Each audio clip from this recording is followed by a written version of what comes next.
Alhamdulillahirabbil alamin wassalatu wassalamu ala al-mabuthi rahmatan lil alamin nabiyina Muhammadin wa ala alihi wa ashabihi wa man tabi'ahum bi ihsanin ila yaumiddin amma ba'd. Alhamdulillah, kembali kita lanjutkan pelajaran kita dalam bidang ilmu mustalahul hadis dalam membaca Tuhfatul Mubtadi bi syarhi Manzumah al-Baiquni dalam ilmu mustalah al-hadis. Sekarang kita sampai ke jenis atau pembagian yang ke-15 dari Manzumah al-Baiquni. Baca. Alhamdulillah wassalatu wassalamu ala al-anbiya'i wal mursalin wa ala alihi wa ashabihi wa man tabi'ahum bi ihsanin ila yaumiddin. Amma ba'd. Qala Syekh Abdul Hasan Ali bin Ahmad Ar-Razihi al-khamisa asyara al-mawquf. Thumma takallama an-nazim an qismin min aqsamil hadith min haythu an-nazari ila intihai as-sanad. وكان حقه أن يذكر قبل المقطوع وهو القسم الخامس عشر من نظمه وهو الموقوف فقال وما أضفته إلى الأصحاب من قول وفعل فهو موقوف زكٍ. Jangan disambung, kan ada pemisahnya. Wa ma adaftahu ilal ashabi min qaulin wa fi'lin fahuwa mauqufun zukin. Kalau antum baca begitu, orang yang tidak punya buku nanti dikira ucapan biasa. Baik, bismillahirrahmanirrahim. Berkata al-Imam atau Syekh Ali Ibn Ahmad Ar-Razihi hafizahullah taala, yang ke-15 adalah al-mauquf. Kemudian an-nazim takallam, al-Imam al-Baiquni berbicara melanjutkan pembahasan dalam ilmu mustalah hadis dalam manzumahnya dengan sebuah atau tentang sebuah jenis pembagian dari pembagian hadis yang ditinjau dari sisi intihai sanad, ujung sanad, di mana berhentinya sebuah sanad. Wa kana haqquhu ayyadhkura qabla al-maqtu', dan haknya dia disebutkan sebelum al-maqtu', yaitu di pembagian yang kelima dalam manzumah ini. Karena sebagaimana yang sudah kita sebutkan beberapa kali bahwasanya hadis ditinjau dari sisi berakhirnya sanad atau ujung sanadnya itu terbagi tiga. Ada al-marfu, ada mauquf, dan ada al-maqtu'. Dua sudah diambil, al-marfu dan al-maqtu'. Al-marfu di pembagian yang keempat, yang kelima al-maqtu'. Makanya kata beliau di sini wa kana haqquhu, dan sepantasnya dia atau harusnya tempatnya dia berada disebutkan sebelum al-maqtu', karena marfu, mauquf dan maqtu'. Marfu apa yang berakhir kepada atau ujung sanadnya sampai kepada Nabi sallallahu alaihi wasallam. Al-maqtu' itu sampai kepada tabi'i wa man dunahu. Dan al-mauquf ini yang ada di hadapan kita sekarang, yaitu berhenti atau ujung sanadnya ada sampai ke sahabat radhiyallahu taala anhum. Kemudian kata beliau wa huwal qismul khamis asyarah min nadmihi, dia adalah jenis yang ke-15 dari nazam beliau. Wa huwa, dan dia adalah al-mauquf. Faqal, maka Imam al-Baiquni berkata wa ma adaftahu ilal ashabi min, dan apa yang adaftahu engkau sandarkan kepada al-ashab, para sahabat Nabi sallallahu alaihi wasallam, min berupa qaulin wa fi'lin, ucapan dan perbuatan, fahuwa mauqufun zukin, maka ia adalah mauquf zukin. Zukin itu diketahui bahwa dia mauquf, fahuwa mauqufun zukin. Dan faqauluhu waw al-waw istinafiyah ma ay al-hadithu alladhi adaftahu ay nisbatuhu ila wahidin nasabtahu ila wahidin. Sin bukan sod. Nasabtahu ay nasabtahu ila wahidin min al-ashabi aw jam'i minhum. Was-sahabi huwa man laqiya an-nabiyya sallallahu alaihi wasallam mu'minan bihi wa mata ala dhalik, wa in takhallalathu riddatu ala al-asahhi riddata ala al-asahhi tanwin riddatan riddatan alal asahi Selanjutnya kata beliau dalam menjelaskan syair di atas, faqaluhu waw istinafiyah. Waw adalah jumlah baru. Ma ai al hadis alladhi, dan berarti dan hadis yang adoftahu engkau sandarkan, yaitu nasab tahu sama kau sandarkan, ila kepada wahidin minal ashabi, salah seorang dari sahabat, au jam'in minhum atau beberapa dari mereka. Itu pengertian di potongan bait yang pertama. Dan as-sahabi kata beliau, karena sebelumnya yang al-maktu dijelaskan juga siapa itu tabi'i di sana di pembagian yang kelima. Kemudian di sini karena al-maktu disandarkan kepada tabi'i, maka disebutkan definisi tabi'i di sana yang telah berlalu bersama kita, dan yaitu siapa yang bertemu dengan sahabat, beriman kepada Nabi SAW dan meninggal di atas hal tersebut. Kemudian definisi sahabat di sini adalah wa man laqiyan Nabi SAW mu'minan bihi wa mata ala dalik wa in taqallalat suriddatan ala al-asah. Dan sahabat itu adalah siapa yang bertemu dengan Nabi SAW mu'minan bihi. Ini yang penting, bahwasanya ia beriman kepada Nabi SAW. Adapun yang bertemu dengan beliau namun tidak beriman, maka ia tidak disebut sebagai sahabat. Wa mata ala dalik, dan meninggal di atas keimanan tersebut.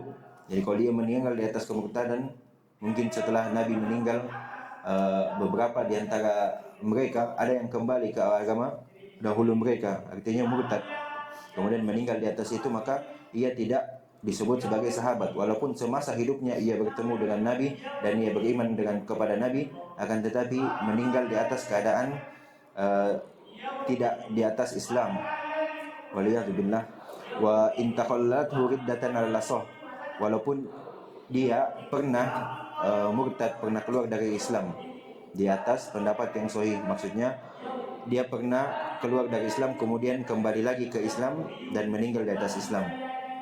Jadi alal asah menunjukkan bahwasanya ada perselisihan di antara ulama bagaimana jika ada seorang yang bertemu dengan Nabi SAW kemudian ia beriman kepada Nabi, akan tetapi setelah Nabi meninggal, karena pada saat fitnah terbesar adalah saat meninggalnya Rasulullah SAW, saat itu banyak di antara orang yang beriman saat itu kembali murtad. Akan tetapi setelah diperangi oleh Abu Bakar, sebagian dari mereka kembali ke dalam Islam. Jadi sekalipun ia pernah beriman kemudian murtad dan kembali beriman dan meninggal di atas hal itu, maka dia juga disebut sebagai sahabat. Lanjut. Wa sawa'un kana ma hasala idafatahu ila sahabi min qawlin qalahu aw fi'lin fa'alahu fa huwa an-naw'u alladhi yuqalu lahu mawqufun wa huwa fil lugha al-mahbus wa hadha an-naw'u qad zukina ay ulima wa jaa biha lil qafiyati wa yudlaku alayhi aidan al-atharu 'inda al-muhaddithin. Baik, selanjutnya kata beliau, sama saja apa penyandaran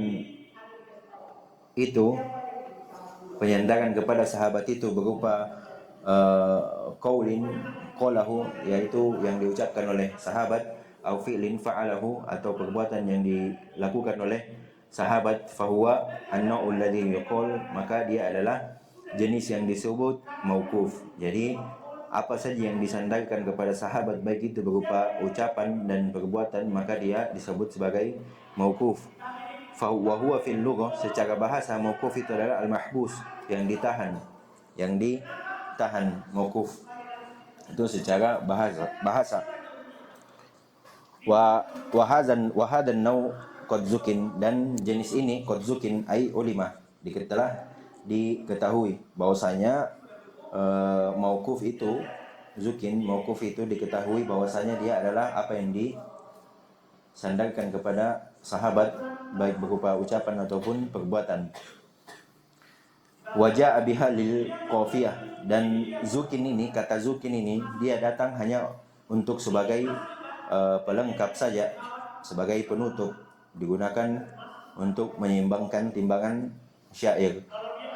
Wa yutlaku, kata mauquf ini atau apa yang disandarkan kepada sahabat, yutlaku digunakan, alaihi aidha juga digunakan dengan istilah al-athar indal muhadditsin, juga dipakai atau istilah yang biasa disebut athar. Apa yang disandarkan kepada sahabat disebut athar. Kalau apa yang disandarkan kepada Nabi SAW disebut hadis. Lanjut. حاصل ما ذكره الناظم أن الموقوف هو ما أضيف إلى الصحابي من قول أو فعل. Baik, itu dia kesimpulan dari apa yang disebutkan oleh Imam Al-Baiquni, bahwasanya al-mauquf itu adalah apa yang disandarkan kepada sahabat berupa ucapan dan perbuatan. Lanjut. والتعريف المعتبر أن يقال هو ما أضيف إلى الصحابي من قول أو فعل أو صفة خلقية أو تقرير قامت القرينة عليه.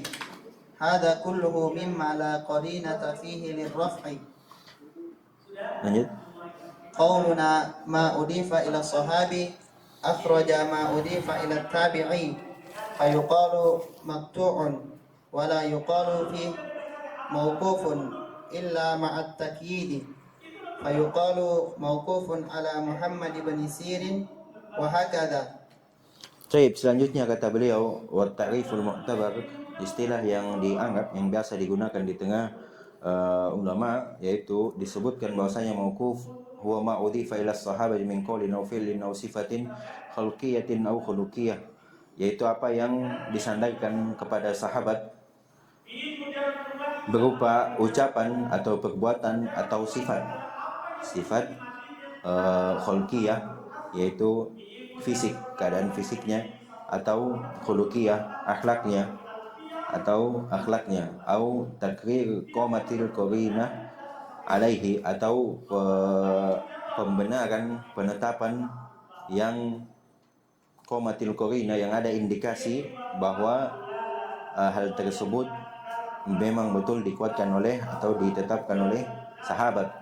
Penting hal ini dibahas karena ucapan dari sahabat juga dipakai berdalil jika tidak menyelisihi sahabat yang lain dan juga tidak menyelisihi dalil-dalil yang ada. Ya, itu pembahasan di usul fikih. Hada kulluhu mimma la qarinata fihi li rafa'.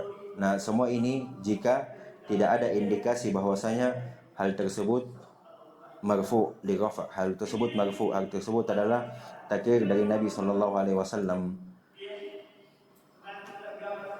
Qauluna ma udhifa ila sahabi, ucapan kami apa yang disandarkan kepada sahabat, akhraja ma udhifa ila at-tabi'i, maka keluar dari apa yang disandarkan kepada tabi'i, maka hal tersebut disebut sebagai maqtu' wala yuqalu fihi mauquf, tidak disebutkan mauquf apa yang disandarkan kepada tabi'i, illa ma'at takyid, kecuali dia diqayyid, selalu pasti ada pembahasan seperti ini. Ya, kalau diqayyid lain lagi pembahasan karena dia diqayyid. Contoh misalkan mauquf ala Muhammad bin Sirin, padahal Muhammad bin Sirin ini adalah seorang at-tabi, wa hakata, demikian seterusnya. Kalau di mutlakkan tidak ada qaidnya, berarti dia penyandaran kepada sahabat. Tapi kalau di qaid, maka dilihat lagi qaidnya kepada tabi'i, maka dia adalah ucapan tabi'i. Lanjut. مثال ما أضيف إلى الصحابي من قول قال ابن أبي عمر العدني في الإيمان حدثنا سفيان عن أيوب السختياني عن أبي مليكة عن المسور بن مخرمة قال لما طعن عمر قال إنكم لستم تفزعون لشيء إن كانت له حياة إلا بالصلاة. Apa tadi? Faqalu Apa? innakum lastum Terus? tufzi'una li syai'in Taf. in kanat lahu hayatun Terus? illa bis salah. Lanjut. Faqalu as-salatu ya amiral mu'minin. Faqala as-salatu wa la fadza fil Islam liman taraka as-salah. Contoh al-mauquf, contoh apa yang disandarkan kepada sahabat berupa ucapan, yaitu Ibnu Abi Umar Al-Adani berkata dalam Al-Iman, yaitu buku yang berjudul Al-Iman, telah haddatsana Sufyan, telah mengabarkan kepada kami Sufyan dari Ayyub As-Sikhtiyani, dari Abi Mulaikah, dari Mas'ud ibn Makhramah. Dia berkata, lamma tu'ina Umar, tatkala Umar itu dicela, ditikam, qala, ini dia syahidnya, qala, berarti yang berkata adalah Umar radhiyallahu taala anhu. Ini yang diinginkan, ini syahidnya. Qala, berarti ucapan yang akan datang berikutnya adalah mauquf kepada Umar, kepada Umar. Kalaupun disebut mauquf, itu sudah diketahui bahwasanya ucapan ini adalah ucapan dari seorang sahabat. Kata beliau, innakum lastum tafza'una li syai'in in kanat lahu hayah illa bis-shalah. Sesungguhnya tidaklah kalian berlindung kepada sesuatu yang masih memiliki kehidupan kecuali dengan salat,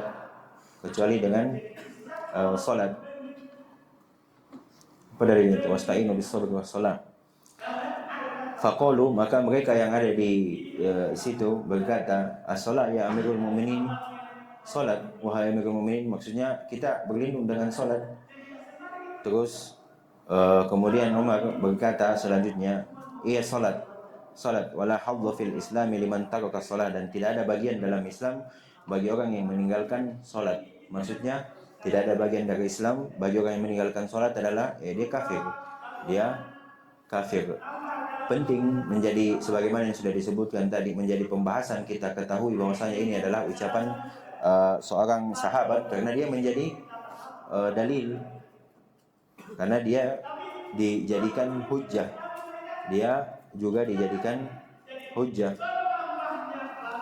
Dari ucapan ini juga para ulama mengambil kesimpulan bahwasanya disepakat para sahabat bahwa siapa yang meninggalkan salat maka dia kafir. Dari ucapan ini. Lanjut. Al-hukmu 'ala al-mawquf yanzuru fil mawquf ينظر في الموقوف من حيث إضافته إلى الصحابي فحسب كما ينظر إلى المرفوع كما ينظر إلى المرفوع من حيث إضافته إلى النبي صلى الله عليه وسلم فحسب وقد يكون صحيحا أو حسنا بأحد قسميهما لذاته أو لغيره وقد يكون ضعيفا من جهة سقط في السند أو طعن في الراوي وبضعف خفيف أو شديد. Nah, ini dia selanjutnya, yaitu hukum atas al-mauquf. Bahwasanya beliau berkata cukup diperhatikan, dilihat, diteliti pada al-mauquf itu dari berupa penyandaran kepada sahabat, maka itu sudah cukup sebagaimana diperhatikan, ditinjau. Maksudnya ini yunzur, dilihat dengan teliti, untuk diperiksa sebagaimana dia dilihat pada marfu dari sisi idhofah, penyandaran kepada Nabi sallallahu alaihi wasallam. Fa hasbun, maka cukup. Artinya perlu diperiksa. Selanjutnya qad yakunu sahihan, maka kadang mauquf itu jadi sahih atau hasan dengan dua pembagiannya, yaitu lidatihi dan lighairihi. Bisa sahih lidatihi, bisa sahih lighairihi, bisa hasan lidatihi, bisa hasan lighairihi. Wa qad yakunu, dan kadang juga dia bisa menjadi dhaif dari sisi sakot fi sanad, jatuh dalam sanad atau terputus sanadnya, atau ta'an fi rawi, atau ada celaan yang didapati dalam rawi. Karena sebab kelemahan ini kembalinya kepada dua hal ini, imma itu terputus dari sanadnya ataukah terdapat celaan dari rawinya. Wa bidhaufin khafifin aw syadid, atau terdapat kelemahan yang ringan atau kelemahan yang berat. Jadi hukumnya dilihat lagi, diperhatikan lagi. Tidak selamanya ketika ada yang mauquf, oh ucapan sahabat, semua sahabat adalah adil, maka langsung diterima. Tidak, tetap kembali kepada syarat-syarat diterima dan tertolaknya sebuah hadis, sebuah ucapan. Lanjut.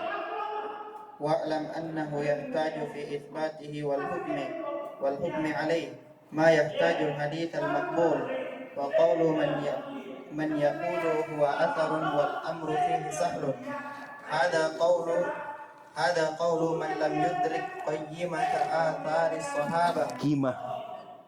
Qimata. هذا قول من لم يدرك قيمة آثار الصحابة ومكانتها، بل Kenapa tak? ومكانتها بل ربما ادعي الإجماع على أثر عن بعض الصحابة وهو ضعيف، لهذا قد نص ابن رجب على لزوم التحري فيما ينسب إلى الصحابة. التحري فيما ينسب إلى الصحابة. Yunsab. Ini kalau ada jar majrur fiil, ada jar majrur atau kan sudah saya sebutkan, saya rasa. Fiil ada jar majrur atau apa? Zaraf, kebanyakannya dia dibaca majhul. Terus لهذا قد نص ابن رجب على لزوم التحري فيما ينسب إلى الصحابة رضي الله عنهم، وعمل أئمة الحديث من السلف على ذلك. Nah, dari sini kata beliau hafizahullah, diketahui bahwasanya fi isbatihi wal hukum alaihi, dalam penetapannya dan berhukum dengannya, dibutuhkan apa yang dibutuhkan pada hadis-hadis yang diterima. Jadi sama. Perlu diperiksa kembali. Sebagaimana hadis-hadis itu diperiksa syarat-syaratnya, apakah terpenuhi syarat-syarat hadis diterima atau tidak, maka sama dengan al-mauquf ini, sama. Dia diperlakukan sama. Dan adapun wa qawlu man yaqulu huwa athar wal amru fihi sahl, subhanallah. Dan adapun ucapan di mana mereka bilang ai athar gitu, mungkin begitulah terjemahannya, itu cuma sekedar athar, artinya bukan ucapan Nabi. Wal amru fihi sahl, mudah ji, tidak usah terlalu memberatkan pada hal ini. Apa kata beliau? Hada qaulu man lam yudriki mata athari sahabati wa makanatiha. Nah, ini adalah ucapan atau tidak lain ucapan ini keluar dari orang yang tidak tahu kedudukan dari athar sahabat dan kedudukan mereka. Bal rubbama du'iya al-ijma' ala atharin an ba'di sahaba wa huwa dhaif. Bahkan kata beliau, kadang diakui atau ditetapkan adanya suatu ijma' ala atharin, berdasarkan sebuah athar, berdasarkan ucapan sahabat atau berdasarkan sebagian dari sahabat, padahal athar itu dhaif. Ini jadinya kalau dia tidak meneliti kembali, dia menganggap ucapan sahabat itu tidak seperti ucapan Nabi, tidak perlu diperiksa tentang keabsahannya. Akhirnya nanti kadang ada yang menganggap sebuah ijma di atas yang dibangun di atas ucapan sahabat yang lemah. Tidak mungkin ijma dibangun di atas dalil atau hujah yang lemah. Ini tidak mungkin. Laqad lihada faqad nassa Ibnu Rajab ala luzumi tahari insyaallah. Dan oleh karena ini maka Ibnu Rajab telah menyebutkan secara jelas ala luzumi tahari untuk selalu berhati-hati fima yunsabu ila sahabi radhiyallahu anhum terhadap apa yang disandarkan kepada sahabat radhiyallahu taala anhum. Karena itu dia, ada orang yang bermudah-mudahan menganggap ini ucapan sahabat, akhirnya diterima begitu saja. Tanpa memeriksa. Tetap kita, itulah kenapa dijadikan di pertemuan awal itu masyarakat syarat sahih, hasan, dan bagaimana hadis itu dikatakan dhaif, karena itu akan dipakai di keseluruhan pembahasan setelahnya. Wa amalu a'immatil hadis minas salaf ala dalik, dan yang dilakukan oleh a'immah al-hadis, para imam al-hadis dari yang belakangan, yang telah terdahulu di atas hal tersebut. Maksudnya mereka selalu memperhatikan terlebih dahulu kalau ada yang datang dari sahabat, mereka selalu memeriksanya terlebih dahulu, tidak langsung menerima begitu saja. Jadi kesimpulannya al-maquf diperlakukan sebagaimana diperlakukan al-marfu, yaitu butuh juga diperiksa tentang apakah ia bisa diterima atau tidak, dengan mengecek kembali syarat-syarat diterimanya sebuah hadis.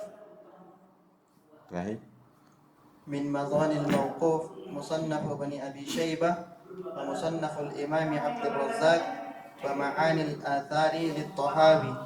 Ini diantara literasi yang atau diantara buku-buku yang menyebutkan al-mawquf, banyak ucapan sahabat di dalamnya, yaitu musannaf Ibnu Abi Syaibah dan musannaf al-Imam Abdul Razzaq dan ma'ani al-athar yang ditulis oleh At-Tahawi,